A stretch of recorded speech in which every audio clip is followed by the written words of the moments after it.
2 நாளாக உடம்பு சரியில்லை. எங்கள் அம்மா வேறு ஊருக்கு போயிட்டாங்க. சரி தொண்டெல்லாம் வலிக்குது, ஒரு இஞ்சி பால் போட்டு குடி அப்படின்னு சொல்லிட்டு ஒருத்திக்கிட்ட கேட்டு 20 நிமிஷம் ஆகுது, இன்னும் அவள் போடுறான். அவள் என்ன தான் பண்ணுறான்னு சொல்லி முத போய் பார்ப்போம். ஓஹோ, இஞ்சி பால் இங்கே தான் ஆனில் இருக்கு. ஆனால் இஞ்சி பால் போட்டுங்க பாருங்க, தெரியுதா? பைத்தியக்கார மாதிரி சிம்ல வச்சுட்டு போயிருக்கு. என்ன பண்ற யாமினி?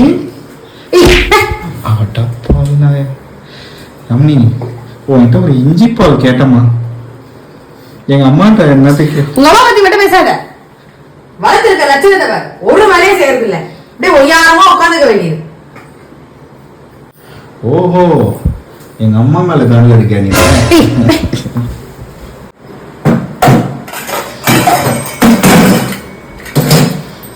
சரி, அந்த இஞ்சி பால் எப்படி வரும்?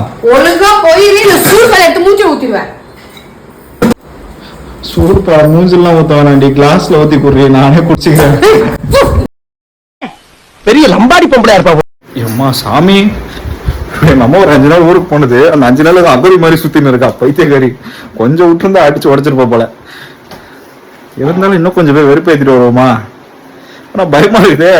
எடுத்து மூஞ்சில நிஜமாவே அந்த பால் எடுத்து ஊத்திட்டானா? வேணாம், கிடைக்கிறது கஞ்சா போல அம்மா ஒரு வரைக்கும் வாயை மட்டும் சாப்பிட்டு போயிடுவோம். அந்த பாயா இருக்கணும்டா.